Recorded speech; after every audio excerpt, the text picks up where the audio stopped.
మన దేశంలో బాలబాలికల యొక్క బాల్యదశ నిర్మాణాన్ని పరిశీలించినట్లయితే చాలా మంది పిల్లలు వేసుకోవడానికి బట్టలు లేకుండా, తినడానికి తిండి లేకుండా భిక్షాటన చేస్తూ, వ్యవసాయ పనులు చేస్తూ తమ యొక్క జీవితాన్ని కొనసాగిస్తున్నారు.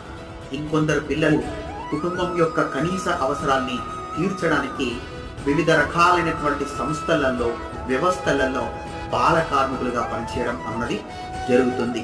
ఇంకొందరు పిల్లలు పేదరికం వల్ల చదువుకోలేక డ్రాప్ అవుట్స్గా మారిపోతున్నారంటే మధ్యలోనే బడి మానివేయడం అన్నది జరుగుతుంది. ఇంకొందరు పిల్లలు చెడు సహవాసం వల్ల బాల నిరస్తులుగా మారి ఎందరో మంది పిల్లలు జైళ్లలో మగ్గడం అన్నది జరుగుతుంది. డబ్బులున్నటువంటి విలాసవంతులైనటువంటి పిల్లలు విలాసవంతమైనటువంటి బాల్య దశను కొనసాగించడం అన్నది జరుగుతుంది. ఇలా మన దేశంలో ఉన్నటువంటి పిల్లలు వివిధ రకాల బాల్య